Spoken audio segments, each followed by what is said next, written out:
विद्यार्थी दोस्तों, कल आपसे जो बातचीत की थी आज उससे थोड़ा आगे की बात आपसे करूंगा।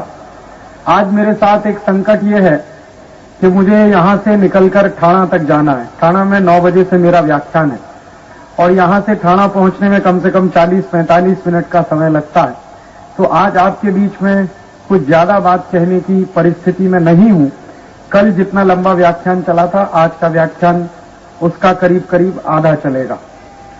मैं कल के व्याख्यान में आपसे कह रहा था कि आप स्वदेशी अपनाएं और भारत की अर्थव्यवस्था को बचाएं, भारत की आजादी को बचाएं, भारत की आज की परिस्थिति से भारत को बाहर निकालने में मदद करें। लेकिन एक संकट हमारे देश का ऐसा है कि ज्यादा से ज्यादा स्वदेशी सामान हम अपनाना तो चाहते, लेकिन ज्यादा लोग ऐसा कहते हैं कि राजीव भाई स्वदेशी सामानों का प्रचार नहीं होता, लोगों को मालूम नहीं है, लोगों को माहिती नहीं है कि स्वदेशी सामान क्या है जिसको हम खरीद सकें। उसका कारण क्या है? उसका कारण यह है कि परदेशी कंपनियों के सामानों का बहुत प्रचार होता है। परदेशी कंपनियों के सामानों का सबसे ज्यादा प्रचार होता है टेलीविजन पर। आप सवेरे से लेकर शाम तक किसी दिन एक टेलीविजन का कोई चैनल खोलकर बैठ जाइए और आपको पता चलेगा कि परदेशी कंपनी के किसी सामान का जाहिरात कम से कम 100 बार आएगा पूरे दिन में। कॉलगेट का जाहिरात कम से कम 100 बार आएगा, क्लोजअप, सिबाका, फॉरहंस का भी आएगा, फिर पेप्सी कोला, कोका कोला का भी आएगा, 50 दूसरे सामानों का भी आएगा। हमारी तकलीफ क्या है कि हम सब जब टेलीविजन देखते हैं तो बार बार वो जाहिरात हमको देखना पड़ता है। हम नहीं चाहते फिर भी देखना पड़ता है। हम चाहते हैं कि हम कोई सीरियल देखें, हम चाहते हैं कि हम कोई फिल्म देखें, लेकिन सीरियल के बीच में जाहिरात घुसा देते हैं, फिल्मों के बीच में जाहिरात घुसा देते हैं। 5 मिनट का सीरियल दिखाएंगे, उसके बाद 5 मिनट जाहिरात दिखाएंगे, 10 मिनट तक फिल्म दिखाएंगे, उसके बाद फिर 10 मिनट जाहिरात दिखाएंगे। तो बार बार मजबूरी में हमको जाहिरात देखने पड़ते हैं और जाने अनजाने में हम जो जाहिरात देख रहे हैं, ये जाहिरात हमको धीरे धीरे याद होने लगते हैं।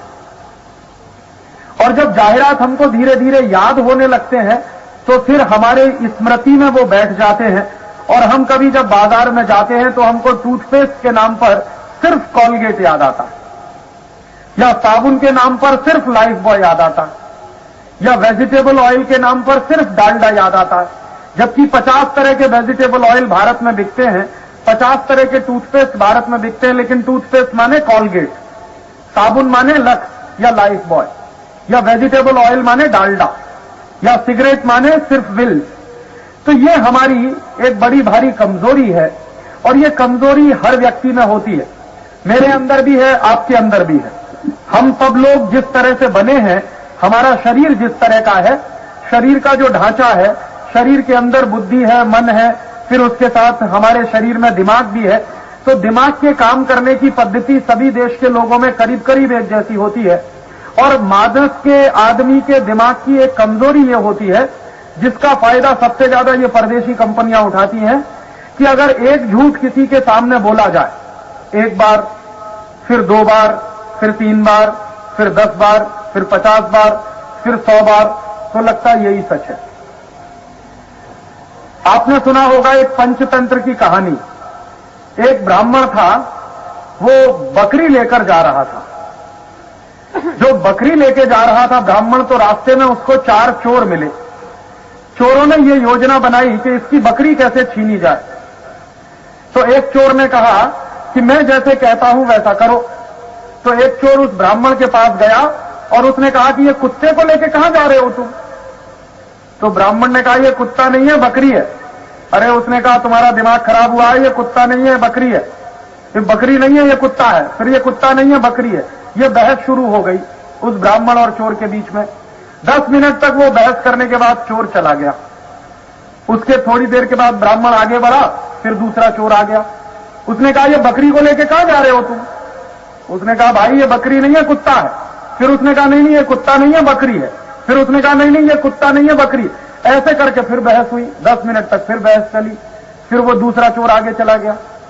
फिर 10 मिनट चला वो ब्राह्मण बकरी को लेके। फिर एक तीसरा चोर आया। फिर उस तीसरे चोर ने कहा ये बकरी को लेके कहां जाते हो तुम? तो ब्राह्मण को अपने दिमाग पे शक हो गया कि कहीं सच में मैं पागल तो नहीं हूं। मैं समझ रहा हूं जिसको बकरी सब कहते हैं ये कुत्ता है। एक आदमी ने कहा, दो आदमी ने कहा, अभी तीसरा भी कह रहा है कि ये कुत्ता है। हो सकता है मुझसे कोई गलती हो गई हो। जब तीसरा चोर उसको ये बोलकर गया कि ये कुत्ता है बकरी नहीं है, तो उसके मन में शंका पैदा हो गई कि मैं शायद कहीं भूल कर रहा हूं। अभी जब वो 10 मिनट और आगे बढ़ा तो चौथा चोर आ गया, कहने लगा, अरे बेवकूफ आदमी, ये कुत्ते को लेके तू कहां जाता है, इसको यहीं फेंक दे। तो ब्राह्मण को लगा कि बात बिल्कुल पक्की है, मेरा दिमाग खराब हुआ जो मैंने कुत्ते को बकरी समझा, और ब्राह्मण ने वो बकरी फेंक दी और वो चारों चोर उस बकरी को उठा के भाग गए। समझ में आया क्या मतलब है इस कहानी का? इस कहानी का मतलब है कि एक झूठ एक बार बोला गया, 2 बार बोला गया, 3 बार बोला गया, फिर 4 बार जब बोल दिया गया उसको, तो सुनने वाले को लगा कि शायद यही सच है। अब हमारी मुश्किल क्या है कि टेलीविजन रोज यही धंधा करता है। सवेरे से शाम तक टेलीविजन 50 बार झूठ बोलेगा, 100 बार झूठ बोलेगा। आप बार बार वो झूठ देखते हैं, लगातार देखते हैं, कई बार देखते हैं, तो आपके मन में बैठ जाता है कि शायद यही सच है। जैसे उदाहरण के लिए टेलीविजन में कहा गया कॉलगेट करने से सांस की बदबू दूर होती है, आपने एक बार सुना। फिर दूसरी बार कहा कि कॉलगेट करने से दांतों में सड़न दूर होती है, आपने फिर सुना। फिर शाम तक आपने 20 बार सुना कि कॉलगेट करने से सांस की बदबू दूर होती है, दांतों की सड़न दूर होती है, सांस की बदबू दूर होती है, दांतों की सड़न दूर होती है। अब आपने अगर 1 साल तक लगातार इसको सुन लिया तो आपको लगेगा बात बराबर है, अभी कॉलगेट ही करना चाहिए, तो सांस की बदबू भी दूर होगी, दांतों की सड़न भी दूर होगी, आप कॉलगेट खरीद लाएंगे। और ये परदेशी कंपनियां क्या करती हैं कि आपको कई तरह से अपना जाहिरात दिखाती है। एक बार तो वो टेलीविजन पे दिखाएंगे, फिर आप अगर अपने घर से बाहर निकलेंगे, किसी सड़क पर जाएंगे, तो वहां बहुत बड़े होर्डिंग पर लिखा होगा सांस की बदबू, दांतों की सड़न, कॉलगेट का सुरक्षा चक्र। फिर आप अखबार खोलेंगे सवेरे सवेरे, तो अखबार के पहले पन्ने के दूसरे पन्ने पर जाहिरात होगा सांस की बदबू, दांतों की सड़न, कॉलगेट का सुरक्षा चक्र। फिर आप कोई पत्रिका पढ़ेंगे, पत्रिका का पन्ना उल्टेंगे, वहां पर भी यही लिखा होगा सांस की बदबू, दांतों की सड़न। अब आपने टेलीविजन पे सुना, फिर अखबार में पढ़ा, फिर पत्रिका में पढ़ा, फिर सड़क पर गए तो आपने होर्डिंग में पढ़ा, फिर दुकान के अंदर घुसे तो वहां स्टिकर लगा हुआ है सांस की बदबू, दांतों की सड़न। तो एक ही बात को आपने 5 बार देखा और पढ़ा, तो ये बात आपको याद हो जाएगी। जब याद हो जाएगी तो आप जब जाएंगे दुकान पर तो कहेंगे कॉलगेट दे दो। बस यहीं पर विदेशी कंपनी का धंधा चालू हो जाएगा। तो मैंने कल के व्याख्यान में कहा कि हम सब लोग परदेशी कंपनी का सामान खरीदना बंद करें, और मुझे बहुत खुशी हुई कि सबने खड़े होकर उसका संकल्प भी लिया। लेकिन अब हमारी परेशानी यह है कि परदेशी कंपनी का माल बिकना तब बंद हो जब टेलीविजन पर परदेशी कंपनियों का जाहिरात बंद हो। और ये टेलीविजन पर परदेशी कंपनियों का जाहिरात कैसे बंद हो सकता है? इसके 2 रास्ते हैं। एक रास्ता तो यह है कि हमारे जैसे लोग टेलीविजन के ऊपर मुकदमा करें, केस करें, सुप्रीम कोर्ट में जाएं, हाई कोर्ट में जाएं, और उस मुकदमे में हम टेलीविजन को हराएं, और उसके बाद ये केस हम जीतें, उसके बाद ये बंद हो जाए। एक तो रास्ता ये है, और हम इस रास्ते को अपना रहे हैं। इस समय हम लोग आजादी बचाओ आंदोलन की तरफ से सुप्रीम कोर्ट में एक केस लड़ रहे हैं, और हमारे केस का जो आधार है वो ये कि जितने जाहिरात आते हैं टेलीविजन पर सब झूठे, एक भी जाहिरात सही नहीं होता, और बार बार जाहिरात में जो झूठ दिखाया जाता है उसी झूठ को देख देख कर लोगों का दिमाग खराब होता है और लोग परदेशी माल खरीद कर लाते हैं। तो हमने केस किया हुआ है। इसके अलावा टेलीविजन पर जितने जाहिरात आते हैं उनमें झूठ के अलावा बहुत सारी उल्टी सीधी बातें भी बताते हैं, जो विज्ञान के बिल्कुल उल्टी, जो हमारे सत्य से बिल्कुल उल्टी। तो वैज्ञानिकता के उल्टा प्रचार भी टेलीविजन करते हैं, और ऐसे कर करके 4-5 आधार पर हम लोगों ने मुकदमा किया है। पहले मुकदमा हमने किया था दिल्ली की लोअर कोर्ट में, निचली अदालत में, जिला अदालत में, वहां हम जीत गए। फिर उसके बाद हाई कोर्ट में गया, वहां भी हम जीत गए। अभी सुप्रीम कोर्ट में चल रहा है ये मुकदमा। अगर हम जीत जाएंगे तो सारे टीवी चैनलों पर जाहिरात आना बंद हो जाएंगे। ये तो एक रास्ता है, लेकिन हम हार भी सकते, क्योंकि जिन परदेशी कंपनियों के खिलाफ हमने मुकदमा किया है उनके पास करोड़ों करोड़ों रुपए की संपत्ति, और हमारे पास इतना भी पैसा नहीं है कि हम हमारे वकील को फीस दे सकें। हमारा वकील मुफ्त में लड़ता, वो कहता है राजीव भाई आप ही अपने लिए थोड़ी लड़ रहे हैं, आप तो देश के लिए लड़ रहे हैं, तो मैं आपसे फीस नहीं लेता। तो हमारे पास सच में है भी नहीं उसको देने के लिए फीस, तो हमारा वकील तो मुफ्त का है, फोकट का है। और परदेशी कंपनियों ने तो लाखों लाखों रुपया देकर वकील किए और हिंदुस्तान के एक एक से बड़े वकील को उन्होंने कोर्ट में खड़ा किया। तो जरूरी नहीं कि हम जीती जाएं, हार भी सकते हैं। तब आप पूछेंगे राजीव भाई फिर क्या करें? तो एक दूसरा रास्ता भी है। दूसरा रास्ता क्या है? आखिरकार हम मुकदमा जो कर रहे हैं और इस मुकदमे में हम कल को जीतेंगे तो निकलेगा नतीजा यही ना कि टेलीविजन पे जाहिरात आना बंद हो जाएगा। मान लीजिए ये मुकदमा ना भी हो तो भी टेलीविजन का जाहिरात बंद हो सकता। आप पूछेंगे वो कैसे? आपके घर में जो टेलीविजन का स्विच है उसको ऑफ कर दीजिए, बंद हो गया। समझ में आया? अभी हम केस करेंगे, केस जीतेंगे, उसके बाद टीवी का वो बंद होगा। इससे अच्छा ये है रिमोट कंट्रोल आपके हाथ में, स्विच ऑफ कर दीजिए, बंद हो गया। हो गया कि नहीं? अब उसके लिए सुप्रीम कोर्ट जाने की क्या जरूरत है? तो ये जो दूसरा रास्ता है ये बहुत आसान है, क्योंकि इसका कंट्रोल हमारे हाथ में है।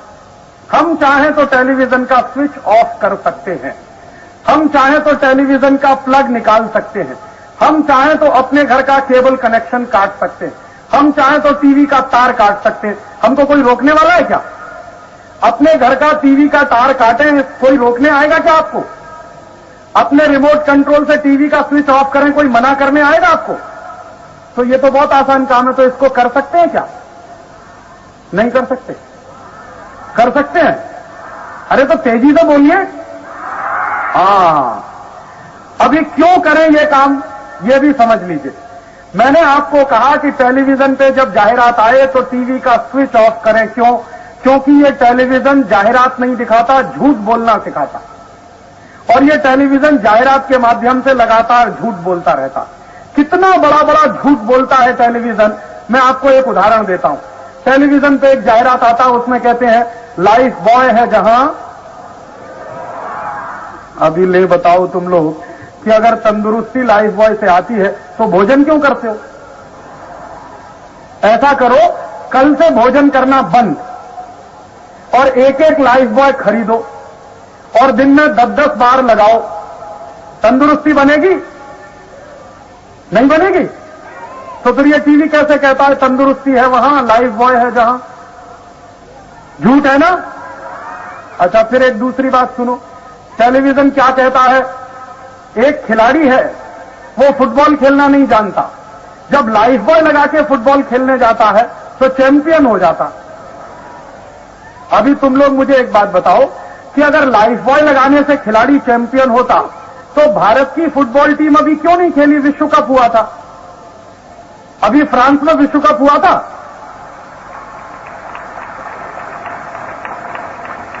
फ्रांस नाम के देश में फुटबॉल का विश्व कप हुआ था। उस विश्व कप में भारत ही नहीं खेला, बाकी सब खेले। चीन खेला, जापान खेला, जर्मनी खेला, अमेरिका खेला, स्वीडन खेला, कैमरून खेला। तुमको मालूम है कैमरून कितना बड़ा देश है? ये जो गोवंडी गांव है ना, इसका आधा, तुम्हारे गांव का आधा है एक देश, उसका नाम है कैमरून। वो खेला फुटबॉल के मैच में, और हम 98 करोड़ की आबादी वाले खेले ही नहीं। क्यों नहीं खेले? लाइफ बॉय नहीं था। अगर हर खिलाड़ी को एक एक लाइफ बॉय दिया होता तो चैंपियन तो हम ही बन जाते। बनते कि नहीं? बन जाते। तो ये टीवी झूठ बोलता है। अभी मैं एक तीसरा उदाहरण देता हूं। टीवी देखो कितना झूठ बोलता है। टीवी कहता है लाइफ बॉय मैल में छुपे कीटाणुओं को धो डालता।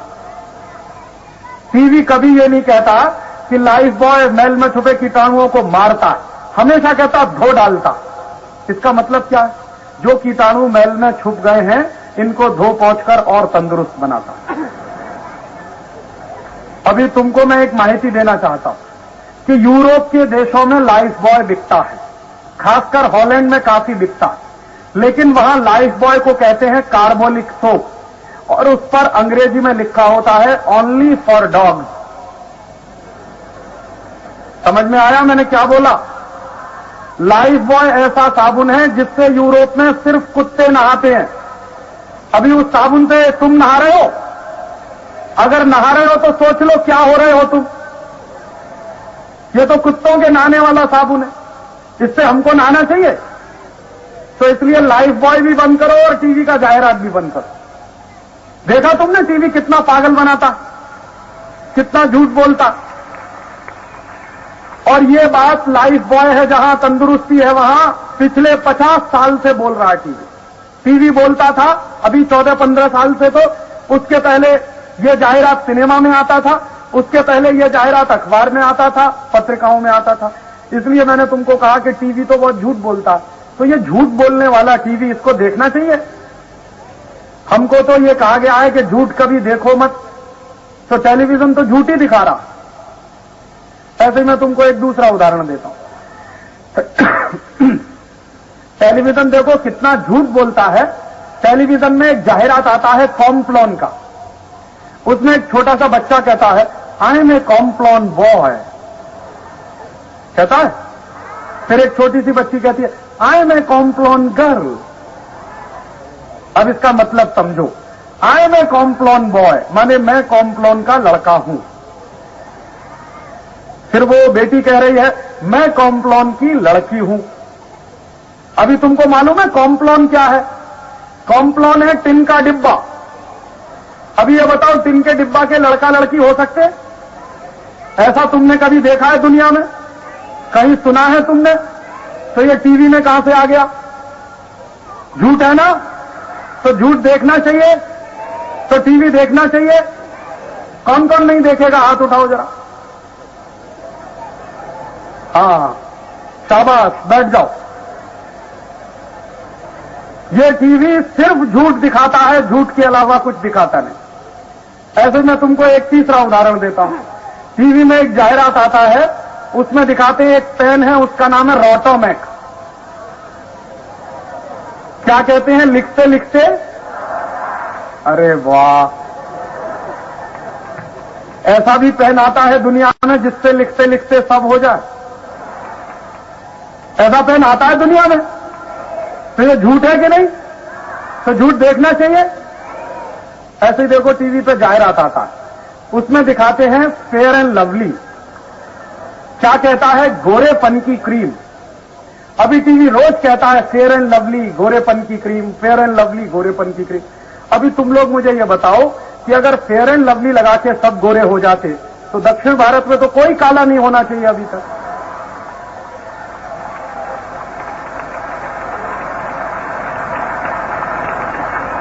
ऐसा हो सकता है? फेयर एंड लवली लगा के गोरे हो सकते हैं सब? तो फिर यह गलत है कि नहीं? तो गलत बात देखनी चाहिए। तो इसलिए टीवी देखना बंद करोगे? हाँ, इसलिए भी टीवी देखना बंद कि उससे भी बड़े बड़े झूठ दिखाता है ये टीवी। टीवी में क्या क्या झूठ दिखाते हैं? टीवी में एक जाहिरात आता है, वो कॉलगेट का। कॉलगेट के जाहिरात में क्या दिखाते हैं? दो पति पत्नी साथ साथ चलते, थोड़ी देर के बाद पत्नी मुंह फेर लेती है। किससे? अपने पति से। क्या बोलती है? कैसे कहूं, इनकी सांस में बदबू आती है। उसकी सहेली कहती है, सांस में बदबू, चल मेरे साथ। दोनों डॉक्टर के पास जाते हैं। डॉक्टर साहब कहते हैं, अरे कॉलगेट का सुरक्षा चक्र तो अपनाया नहीं, सांस में बदबू तो आएगी। तो उनकी पत्नी कॉलगेट खरीद लाती है, अपने पति को कहती है कॉलगेट घसो। तो पति महोदय कॉलगेट घिसते हैं।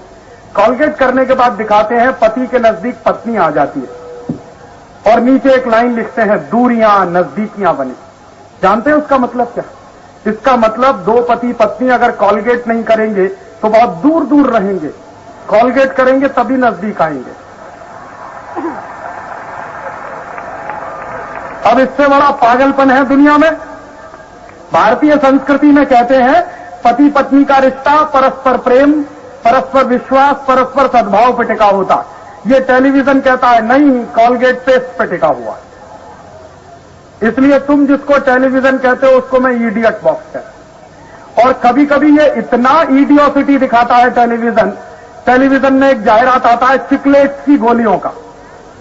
अब उसमें क्या दिखाते हैं? एक लड़का है, दिखने में बहुत ही गंदा, मोटा ताजी एकदम, शक्ल से बहुत ही बेवकूफ। वो चिकलेट्स की गोलियां लेके आता है और एक बहुत सुंदर सी लड़की को वो गोलियां दे देता है। उसके बाद लड़की उसके पीछे पीछे चल देती। इसका मतलब समझते हो? भारत की सुंदर लड़कियां इतनी फालतू हैं क्या जो चिकलेट्स की गोली पर किसी के भी पीछे चल रहे?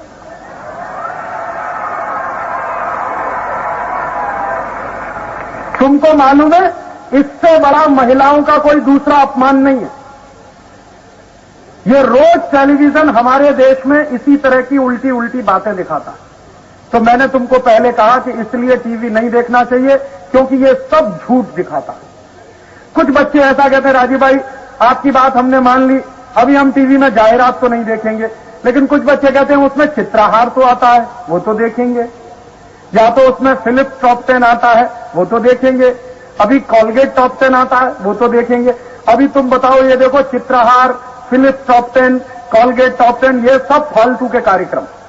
इसमें क्या आता है? कुछ गीत आते हैं, गाने आते हैं, और ऐसे घटिया घटिया गाने आते हैं, ऐसे रद्दी रद्दी फालतू के गाने आते हैं जो कभी देखने नहीं चाहिए। उदाहरण के लिए उसमें गीत आता है चोली के पीछे क्या है, या ऐसे ही गीत आता है चीज बड़ी है मस्त मस्त, या ऐसे ही एक फालतू का गीत आता है आती है क्या खंडाला। अभी तुम लोग मुझे ये बताओ कि ऐसे घटिया घटिया गीत, फालतू के गीत देखने चाहिए? और ये फालतू के गीत ऐसे हैं जिनका कोई मतलब नहीं है। एक एक से ऐसे ऐसे फालतू के गीत लिखते हैं हिंदुस्तान में और उनको सिनेमा में भर भर के दिखाते हैं जिसका कोई मतलब नहीं। और ये सब गंदे गंदे गीत, गंदे गंदे गाने देख देख कर हम लोग फिर उसी को गाते हैं, फिर उसी तरह का चरित्र हमारा धीरे धीरे बनता चला जाता है। तुमको मालूम है भगत सिंह कौन सा गीत गाता था? भगत सिंह गाता था मेरा रंग दे बसंती चोला। किस विद्यार्थी को यह गीत पूरा आता है? किसी को नहीं आता। और अभी मैं पूछूं आती है क्या खंडाला, किसको आता है? देखो कितने हाथ उठा दिए। मेरा रंग दे बसंती चोला किसी को नहीं आता। जो आना चाहिए गीत वो नहीं आता, और जो नहीं आना चाहिए वो हम सब जानते हैं। हमारा दिमाग खराब हो रहा है। इसलिए मेरा तुमसे दूसरा भी निवेदन है कि ये फालतू के घटिया घटिया गीत देखने बंद करो। तुमको मैं एक बहुत मार्मिक बात पूछना चाहता हूं। मान लो तुम्हारी माताजी तुम्हारे साथ बैठी है और टेलीविजन पे गीत आता है चोली के पीछे क्या है, अपनी मां के साथ बैठकर ये गीत देख सकते हो?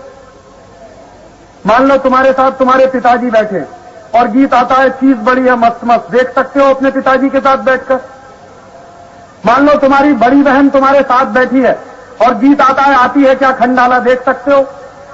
तो जो गीत हम हमारी मां के साथ नहीं देख सकते, जो गीत हम हमारे पिताजी के साथ नहीं देख सकते, जो गीत हम हमारी बहन के साथ बैठकर नहीं देख सकते, वो गीत टीवी पे क्यों देखें? समझ में आया? इसलिए चित्रहार देखना बंद करोगे, फिलिप्स टॉप 10 बंद करोगे देखना? कौन कौन बंद करेगा? हाथ उठाओ। हाँ, अभी हाथ नीचे करो। अभी एक तीसरी बात और समझाता हूं। कुछ बच्चे ऐसा बोलते हैं कि राजीव भाई आपकी बात समझ में आई, अभी हम चित्रहार नहीं देखेंगे, ये फालतू के गीत नहीं देखेंगे। लेकिन कुछ बच्चे कहते हैं उसमें अच्छे अच्छे सीरियल तो आते हैं। अभी क्या सीरियल आते हैं? शांति है, स्वाभिमान है, तारा है, बनेगी अपनी बात, हम 5, अमानत, सब सीरियल फालतू के। एक भी सीरियल ऐसा नहीं है जिसमें कुछ भी कायदे की बात आती है। देखो हर एक सीरियल में क्या आता है? पति पत्नी के झगड़े, बाप बेटे के झगड़े, पड़ोसियों के आपस में झगड़े, भाई बहन के झगड़े, मां बेटे के झगड़े, मां बेटी के झगड़े, बाप बेटी के झगड़े, बाप बेटे के झगड़े, बिजनेस पार्टनर के आपस में झगड़े, कोई किसी को मरवा रहा है, कोई किसी के घर में चोरी करवा रहा है, कोई किसी के घर में डकैती डलवा रहा है, कोई किसी के लिए सुपारी दे रहा है, कोई किसी के लिए सुपारी ले रहा, यही सब तो आता है। हर एक सीरियल में झगड़े ही झगड़े, झगड़े ही झगड़े। एक भी सीरियल ऐसा नहीं है जिसमें कोई कायदे की बात आती। और ऐसे ऐसे झगड़े दिखाते हैं जिनके बारे में हम कभी कल्पना भी नहीं कर सकते। तुम लोग मुझे बहुत ईमानदारी से बताओ कि स्वाभिमान नाम के सीरियल में जिस तरह के झगड़े आते हैं वैसे तुम्हारे घर में होते हैं कभी? स्वाभिमान में जिस तरह के मम्मी पापा दिखाते हैं वैसे तुम्हारे हैं? स्वाभिमान में जिस तरह के भाई बहन आते हैं वैसे तुम्हारे हैं? तो फिर क्यों देखना चाहिए? ये देखना चाहिए? ये तो देखने लायक नहीं है। और ऐसे सब सीरियल फालतू के। और हर एक सीरियल में क्या दिखाएंगे? किसी की पत्नी किसी के साथ भाग गई, किसी का पति किसी के साथ भाग गया, किसी का प्रेमी किसी के चक्कर में फंस गया, किसी की प्रेमिका किसी के चक्कर में फंस गई। यही सब उल्टी सीधी बातें, यही देखना है हमको? ये किसी इम्तिहान में आता है क्या? पढ़ाई में पढ़ाया जाता है क्या? तो फिर क्यों देखें इसको? तो इसलिए ये फालतू के सीरियल देखना भी बंद करोगे? हाथ उठाओ फिर, अभी हाथ नीचे करो। कुछ लोग ऐसा कहते हैं राजीव भाई उसमें कुछ धार्मिक सीरियल भी तो आते हैं। अभी जैसे ओम नमः शिवाय है, वीर हनुमान है, श्री कृष्ण है। अभी देखो ये जितने धार्मिक सीरियल हैं इसमें क्या है? मान लो ओम नमः शिवाय आता है, हम उसको बैठ के देखते हैं। हम इसलिए देखते हैं कि उसमें शंकर जी पार्वती का किस्सा आता है। अभी शंकर जी पार्वती पे हमारी बहुत श्रद्धा है, इसलिए हम उसको बैठकर देखते हैं। लेकिन जैसे ही 10 मिनट शंकर जी पार्वती का किस्सा आएगा, बीच में घुसाएंगे कॉलगेट का जाहिरात, फिर घुसाएंगे पेप्सोडेंट का जाहिरात, फिर घुसाएंगे वीपीएल का जाहिरात। तो 5 मिनट हम जाहिरात देखते रहेंगे, हम भूल जाएंगे क्या किस्सा आया था। फिर 10 मिनट किस्सा आएगा शंकर जी पार्वती का, फिर घुसा देंगे जाहिरात। फिर 10 मिनट किस्सा आएगा, फिर घुसाएंगे जाहिरात। आधा घंटे के सीरियल में 15 मिनट आपको किस्सा दिखाएंगे, 15 मिनट जाहिरात दिखाएंगे। और सीरियल खत्म होने के बाद अगर मैं पूछूं कि तुमने क्या देखा, तो तुमको मालूम नहीं कि क्या देखा। किसी को याद नहीं होता कि हमने ये देखा। क्यों नहीं याद होता? क्योंकि बार बार जो जाहिरात उन्होंने दिखा दिया हमको, उस जाहिरात के कारण हमको टीवी का कोई किस्सा याद ही नहीं रहता। तो क्या फायदा देखने से फिर? ऐसे ही कुछ बच्चे कहते हैं राजीव भाई उसमें शक्तिमान भी तो आता है। अभी देखो शक्तिमान ऐसा सीरियल है जो पूरी दुनिया में सबसे फालतू, सबसे बकवास। अभी तुम मुझे ये बताओ कि शक्तिमान नाम के सीरियल में जो शक्तिमान है वैसा तुम्हारे मोहल्ले में है, तुम्हारे गली में है, तुम्हारे गांव में है, तुम्हारे देश में है? तो फिर टीवी में कहां से आया? ये शक्तिमान टीवी में कहां से आ गया? हमारे देश में नहीं, हमारे गली में नहीं, हमारे मोहल्ले में नहीं, हमारे गांव में नहीं, तो टीवी में कहां से आया? सब हम्बग है, झूठ है, एक भी सच नहीं है। लेकिन हमारी तकलीफ क्या है कि हम यही झूठ बार बार देखते हैं, बार बार देखते हैं, बार बार देखते हैं, तो फिर पागल हो जाते हैं। तुमको मैं एक सच्चा किस्सा बताना चाहता हूं। शक्तिमान देख देखकर हिंदुस्तान के बच्चे पागल हो रहे हैं। मैं तुमको एक लड़के की कहानी सुनाता हूं। भोपाल नाम का एक शहर है मध्य प्रदेश में। उस भोपाल नाम के शहर के बाजू में एक गांव है, उस गांव का नाम है सीहोर। वहां एक 15 साल का लड़का रहता था और वो शक्तिमान देखकर पागल हो गया। कैसे पागल हो गया? वो बार बार शक्तिमान देखता था, बार बार शक्तिमान देखता था, बार बार शक्तिमान देखता था। एक दिन उस लड़के को ऐसा लगा कि ये शक्तिमान ऐसा आदमी है, जब भी कोई संकट में फंस जाता है तो उसको बचाने के लिए शक्तिमान आता है। तो एक दिन उस लड़के ने क्या किया, उसके मां और पिताजी दोनों गांव गए थे सब्जी खरीदने के लिए। लड़के ने घर का दरवाजा बंद किया और अंदर से ताला लगा दिया। रसोई घर में गया, रसोई घर में से केरोसिन ऑयल लेके आया, रॉकेल लेके आया और उसने अपने पूरे शरीर पर डाल लिया। उसके बाद दियासलाई से उसने आग लगाई अपने कपड़ों में। फिर वो जलने लगा। जब वो जलने लगा तो उसने चिल्लाना शुरू किया, शक्तिमान आओ मुझे बचाओ, शक्तिमान आओ मुझे बचाओ। अभी शक्तिमान कहीं होता तो आता। 1.5 घंटे तड़प तड़प कर वो बच्चा जलकर मर गया। जब तक उसके मां बाप वापस लौटे तब तक वो जलकर मर चुका था। अभी सोचो कि शक्तिमान से कितना पागल बनते हैं बच्चे। ऐसे ही मैं चंद्रपुर नाम के एक गांव में गया था। महाराष्ट्र में विदर्भ में एक गांव है चंद्रपुर, छोटा सा जिला है। वहां मैं एक विद्यार्थी से मिला, उसकी उम्र है 11 वर्ष और वो भी शक्तिमान देखकर पागल हुआ। कैसे पागल हुआ? वो 11 वर्ष का जो विद्यार्थी है बार बार शक्तिमान देखता था, बार बार शक्तिमान देखता था। एक दिन उसको इतनी उत्तेजना आई कि वो अपनी छत पर चढ़ गया और जैसे शक्तिमान कूदता है गोल गोल घूमते हुए, वैसे कूद गया। अभी सड़क पे गिरा, उसके दोनों पैर टूट गए। मैं जब उससे मिलने गया तो वो उसके दोनों पैर में प्लास्टर लगा हुआ था। जो डॉक्टर उसका इलाज कर रहा था, मैंने उससे पूछा कि ये ठीक होगा क्या? डॉक्टर ने कहा, राजीव भाई कोई उम्मीद नहीं है, इसके दोनों पैर हमेशा के लिए खराब हो गए। चोट इतनी गहरी लगी है कि इसको पैरालिसिस हो गया है अब इसके पैर ठीक नहीं हो पाएंगे। तो पूरे जिंदगी के लिए वो लड़का शक्तिमान के चक्कर में बर्बाद हो गया। जब मैं उसके घर में गया तो उसकी मां रोती थी, उसका बाप भी रोता था, और मेरे सामने दोनों मां बाप रोते थे और ये बोलते थे, राजीव भाई अभी क्या बताएं, हमारा तो ये अकेला बेटा था और इसकी भी जिंदगी बेकार हो गई। तो दोनों मां बाप को मैंने डांटते हुए कहा कि तुमने जब अपने घर में टीवी खरीदा था और केबल कनेक्शन लगाया था, तब यह ध्यान नहीं आया तुमको कि हमारा एक छोटा सा बेटा है, वो बर्बाद भी हो सकता, अब क्यों रोते हो? तो उसकी मां ने कहा रोते रोते, राजीव भाई अभी हम इसलिए रोते हैं कि आप तो पूरे देश में घूमते हैं, आप एक काम करिएगा कि मेरे बेटे के साथ जो घटना हुई है वो बात आप सब बच्चों को बताइएगा, ताकि कोई भी बच्चा शक्तिमान ना देखे। तो देखोगे शक्तिमान? अभी मैं तुमको एक और सच्चा किस्सा बताता हूं कि टेलीविजन देखकर किस तरह से बच्चे पागल होते हैं। पिछले साल अहमदाबाद शहर में एक 7 साल की बच्ची थी, वो टीवी का जाहिरात देख देखकर कितनी पागल हुई। उस बच्ची का एक भाई था, उसकी उम्र थी 1.5 साल की। तो उस 1.5 साल के भाई को उस 7 साल की लड़की ने एक दिन वॉशिंग मशीन में डाल दिया। क्यों डाल दिया? उस लड़की को ऐसा लगता था कि वॉशिंग मशीन में कोई भी चीज डालो धुलकर साफ हो जाती है। तो उसका बाद जो भाई था 1.5 साल का, वो थोड़ा काले रंग का था, इसलिए उसने उसको वॉशिंग मशीन में डाल दिया और उसने उसका बटन चला दिया और उसके बाद वो 1.5 साल का बच्चा मर गया। अभी सोचो कैसे पागल होते हैं बच्चे। मैं तुमको मेरे शहर की एक घटना बताता हूं। मैं जिस इलाहाबाद नाम के शहर में रहता हूं, वहां एक मेरे पड़ोसी का बेटा, जिसकी उम्र थी मुश्किल से 5 साढ़े 5 साल, एक दिन वो भी पागल हो गया टीवी देख देखकर। कैसे पागल हुआ? वो 5 साढ़े 5 साल का बच्चा था, रोज टीवी देखता था, 2 घंटे 3 घंटे 4 घंटे 5 घंटे रोज टीवी देखता था। एक दिन उस बच्चे को ऐसा लगा कि टीवी में जो कुछ दिखाते हैं वो सब सच होता। तो उसने क्या किया, एक दिन वो अपनी छत पे चढ़ गया और उसने अपने पैर में रस्सी बांधी और छत पर से वो उल्टा कूद गया। एक थम्स अप का जाहिरात आता था, उसमें एक बच्चे को दिखाते थे कि वो रस्सी बांधकर उल्टा कूदता, तो वो भी कूद गया छत पर। अभी वो सड़क पे गिरा, उसका सिर फटा और वो मर गया। ऐसे बच्चे पागल होते हैं टीवी देखकर। और सिर्फ भारत में ही नहीं, अमेरिका में भी बच्चे टीवी देख देखकर पागल होते हैं। भारत में कम, अमेरिका में ज्यादा पागल होते हैं।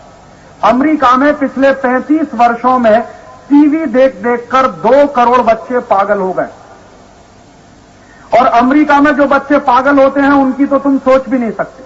अभी 3 महीने पहले अमेरिका की जो राजधानी है उसका नाम है वाशिंगटन डीसी, वहां एक दुर्घटना हुई। एक प्राइमरी स्कूल में 2 विद्यार्थियों ने, जिनकी उम्र थी 11 साल और 13 साल, अपने ही स्कूल के 5 विद्यार्थियों का मर्डर कर दिया राइफल से। और अध्यापक उनको बचाने के लिए आया तो अध्यापक को भी गोली मार दी उन बच्चों। अभी 11 साल का लड़का और 13 साल का लड़का अमेरिका में मर्डर करता। पुलिस ने उन दोनों विद्यार्थियों को पकड़ा। फिर पुलिस ने उनसे पूछा कि तुमने ये मर्डर क्यों किया?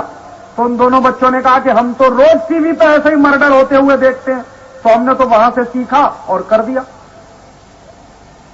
अभी वो दुर्घटनाएं भारत में भी शुरू हो गई। एक दिन ठाणे में, ठाणे का नाम सुना? वो ठाणे में एक 13 साल का विद्यार्थी और एक शायद 14-15 साल का विद्यार्थी, उन्होंने अपने घर में काम करने के लिए आने वाली नौकरानी को जिंदा जला दिया। यही ठाणे में हुआ। और वो लड़की जिसको जिंदा जलाया उसकी उम्र थी 17 साल। दोनों ने उसके हाथ पकड़ लिए, फिर केरोसिन ऑयल डाल दिया, फिर आग लगा दी, वो लड़की जलकर मर गई। उन दोनों विद्यार्थियों को भी पुलिस ने पकड़ा। पुलिस ने पूछा तुमने क्यों जलाया? दोनों लड़कों ने कहा कि हम तो सिनेमा में ऐसा ही देखते हैं बार बार, तो हमने जला दिया। फिर यहीं पर उल्लासनगर नाम का एक छोटा सा गांव है।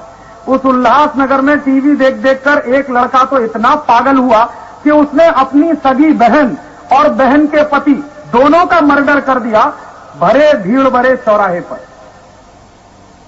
और उस लड़के को भी जब पुलिस पकड़ के ले गई तो लड़के ने कहा कि मैं इतना उत्तेजित हो गया था, 2-3 दिन से लगातार वो कोई ऐसी फिल्म देख रहा था जिसमें मर्डर करना दिखाते थे, तो उसके दिमाग में इतना बैठ गया था मर्डर करने की बात कि फिर उसको होश नहीं रहा और उसने अपनी सगी बहन और बहन के पति का मर्डर कर दिया पुलिस स्टेशन के सामने। मैं ऐसे ही एक तुमको और सच्ची घटना बताता हूं। एक बार मैं सांगली गया। सांगली महाराष्ट्र में ही है, पश्चिम महाराष्ट्र में है, कोल्हापुर जिले का एक छोटा सा गांव है। शायद सांगली अब खुद भी जिला बन गया होगा। उस सांगली में क्या हुआ कि एक 17 साल की लड़की थी, उसका नाम था अमृता देशपांडे। उसको एक 24 साल के लड़के ने 18 बार चाकू मारा पेट में। और बस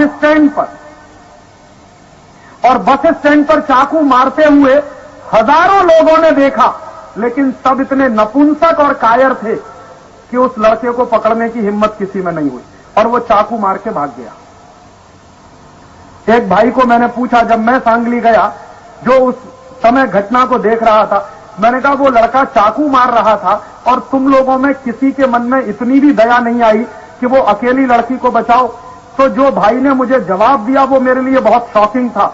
उसने कहा, राजीव भाई, टेलीविजन पर रोज चाकू मारते हुए हम देखते हैं, सिनेमा में रोज चाकू मारते हुए हम देखते हैं, तो बार बार ये चाकू मारते हुए जब हम देखते हैं तो हमारे मन से चाकू मारने वाले के प्रति घृणा खत्म हो जाती है, तो हम पकड़े क्यों उसको। उस दिन मुझे समझ में आया कि बार बार जब हम हिंसा देखते हैं, बार बार जब हम वायलेंस देखते हैं टेलीविजन पर, वो चाहे गोली मारने की हो, चाहे चाकू मारने की हो, चाहे किसी की हत्या करने की हो, चाहे किसी को ऊपर से पटकने की हो, ये बार बार की जो वायलेंस है, बार बार की जो हत्या है या बार बार के हत्या के जो दृश्य हैं, ये हमारे मन से दया खत्म कर देते हैं, करुणा खत्म कर देते हैं, प्रेम खत्म कर देते हैं। फिर असली जीवन में अगर ये दुर्घटना हो जाए तो हमको कोई तकलीफ नहीं होती, हम बाजू से बचकर निकलकर चले जाते हैं। किसी की डेड बॉडी पड़ी हुई हो, हम बाजू से बचकर निकलकर चले जाएंगे, ये सोचते हुए अरे कौन सिर दर्द लेगा, क्योंकि बार बार डेड बॉडीज देखना हमारी आदत बन गई है, टीवी के माध्यम से और सिनेमा के माध्यम से।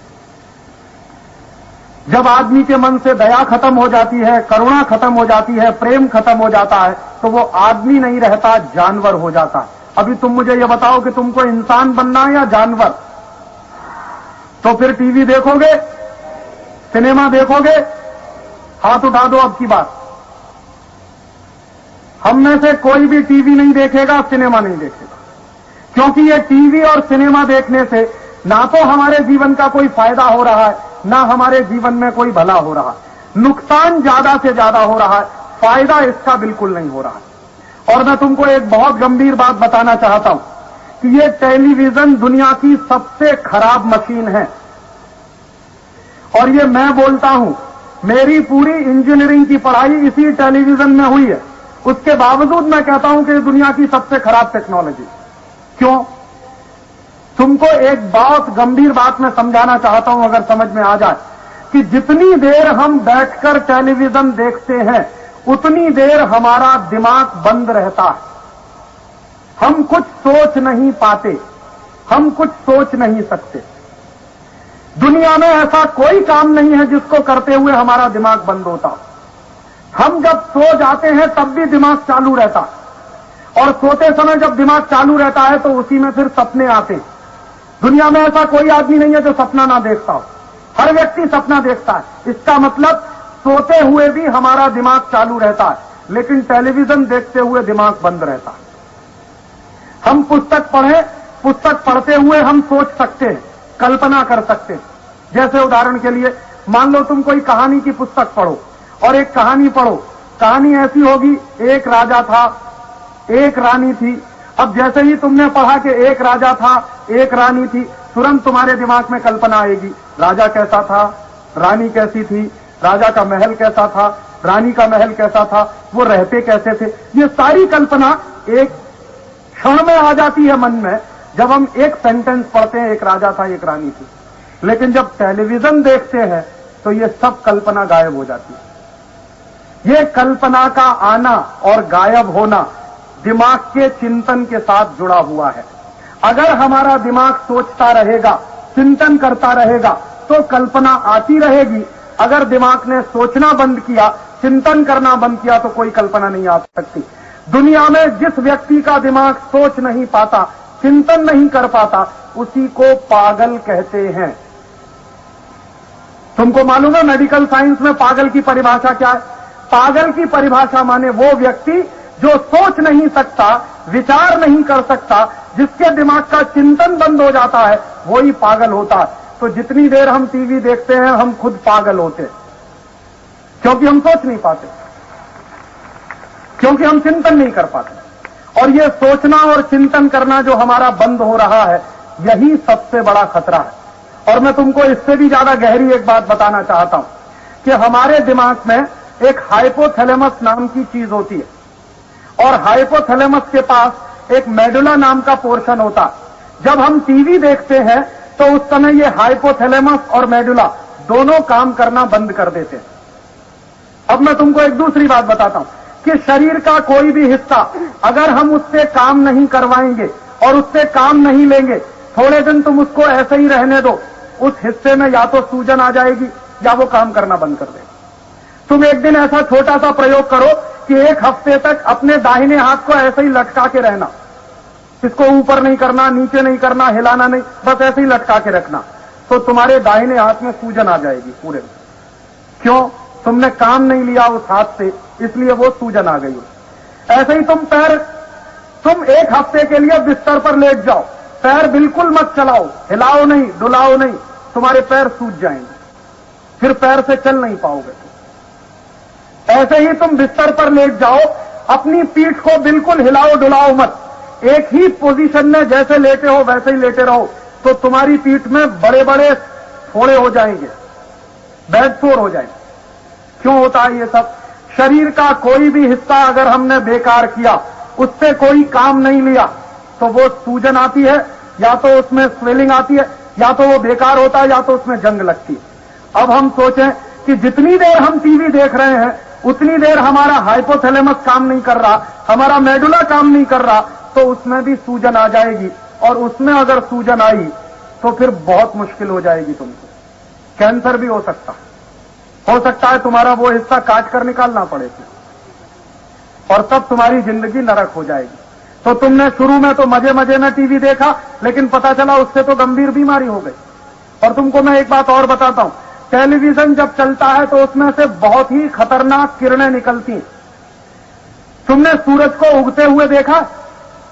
सूरज में से किरणें निकलती हैं, लेकिन दोपहर के अगर 12 बजे हो तो सूरज की तरफ आंख करके देख सकते हैं? नहीं देख सकते। क्यों? क्योंकि उसकी किरणें इतनी तेज होती है कि आंख जलने लगती है।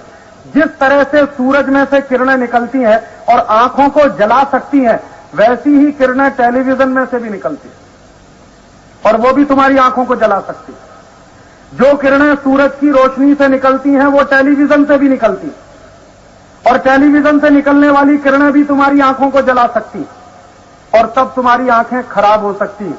फिर हो सकता है तुमको दिखना कम हो जाए, तुमको चश्मा लगाना पड़े, तुमको आंखों में दर्द होने लगे, तुम्हारे दिमाग में भी दर्द होने लगे। लगातार टीवी देखने से एक बहुत खतरनाक किस्म का दर्द होता है, उसको कहते हैं माइग्रेन। माइग्रेन ऐसा दर्द है जो आधे हिस्से में होता है, कभी भी राइट लेफ्ट में होगा या लेफ्ट पोर्शन में होगा, कहीं भी हो सकता है। और माइग्रेन में एक बार फंसे तो आसानी से इसका इलाज भी नहीं होता। एक और बड़ी संकट है टेलीविजन की, कि जब हम सब लोग टेलीविजन देखते हैं तो आंखें फाड़ फाड़ कर देखते हैं। 1 मिनट के लिए भी हम हमारी पलक नहीं झपकाते, आंखें फाड़ फाड़ के टीवी देखते रहते हैं। तुमको मालूम है कि हर एक सेकंड में पलक झपकनी चाहिए, नहीं तो आंखें खराब हो जाएंगी। 1 मिनट में कम से कम 60 बार हमारी पलक झपकनी चाहिए। 1 मिनट में कम से कम 60 बार आंखें बंद होनी चाहिए, खुलनी चाहिए। लेकिन हम तो टीवी देखते हैं तो हो सकता आधा घंटे तक आंखें फाड़े फाड़े देखते रहते, क्योंकि हमारे मतलब का अगर कोई सीन आता है तो हम भूल भी जाते हैं कि आंखें भी हैं हमारी। तो तुम तो सत्यानाश कर रहे हो अपनी आंखों का, इसलिए टीवी देखोगे। और ये जो बात मैं समझा रहा हूं समझ के जाना, और अपने घर में जाके अपने मां पिताजी को भी समझाना। और ये टेलीविजन देखने का शारीरिक नुकसान है, मानसिक नुकसान है, समय का नुकसान है। 2-2 घंटे 3-3 घंटे हम टीवी देखते हैं। मान लो रोज